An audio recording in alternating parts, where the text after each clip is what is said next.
The Rio Fernando Watershed is located in the high mountain desert of the American Southwest. Here in Taos, we average less than 13 inches of rain per year, and much of our irrigation depends on snowpack. Cutting ribbons of green from high amongst the peaks, our rivers are our lifeblood. Without these rivers, we could not be here. The Rio Fernando is one of these rivers. Flowing from the high mountain meadows known as La Jara, the Rio Fernando tumbles through grassy fields and small, narrow canyons, through the town of Taos to the Rio Pueblo, a tributary of the Rio Grande, one of the most important rivers in the nation. Unfortunately, the Rio Fernando faces a host of problems, from overgrazing to drought, fire-prone forests, road construction, and pollution. Recently, however, it has also begun to experience human-born solutions. Amigos Bravos, along with the Rio Fernando Collaborative, has worked to bring restoration dollars into this watershed. We have built these structures you see behind me. These are one-rock dams that have raised the channel. When the spring floods come, when this is peak runoff, the water will be flowing all around these structures. But this low point here where the structure is will capture that sediment and help spread that water and help raise up the channel so that it's healthier and more connected going into the future. In the La Jara headwaters, historic overgrazing, timber harvesting, and road building caused the river to channelize, fill with sediment, and change the ecosystem it flowed through. A healthy upper watershed is vital for the health of the river as a whole and helps to create a clean, flowing, and biodiverse river. A wetland area serves as a sponge to slow the water down, to reduce pollution and sedimentation, and to allow the water to flow for longer throughout the seasons. In 2019, collaborative members began to repair some of the historic damage.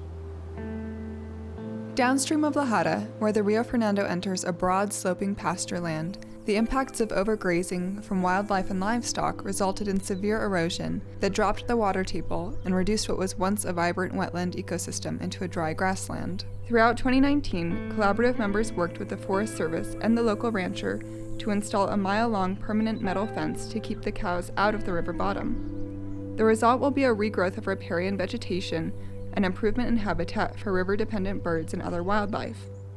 The collaborative hopes to continue ecosystem restoration efforts in this area in the coming years.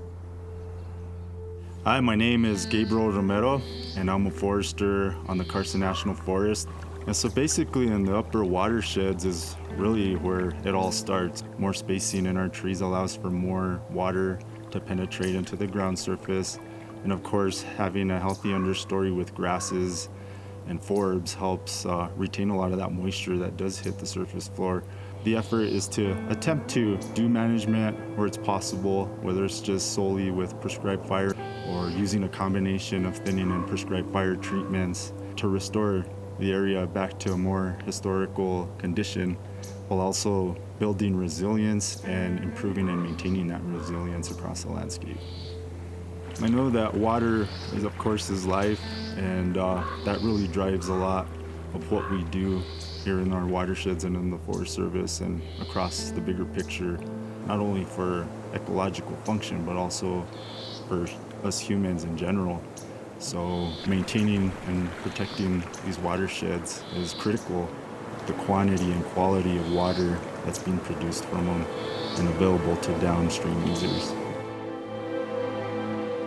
Historically, dozens of beavers lived up and down the Rio Fernando, creating rich wetland habitat.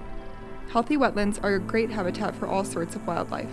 Like healthy headwater meadows, beaver-created wetlands act as filters and sponges, helping to keep the river flowing with cleaner water throughout the year.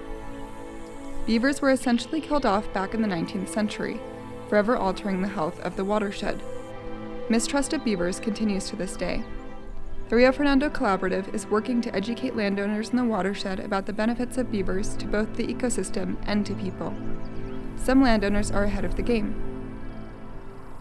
Below the pasture fence at Valle Escondido, private landowners have welcomed beaver back to the landscape. The stair-stacked ponds created by the beavers over the past few years have recreated the rich, diverse ecosystem that existed here before the 19th century. The water that flows from the ponds is cleaner, cooler, and slower than it would be without the beavers, helping to ensure a more steady flow of water for users downstream. We've got a long way to go, but our diverse collaboration has gone far in just 4 years. In the next segment, we will discuss barriers to health that the river faces and some new solutions to address them. Together, we bring the Rio Fernando to life.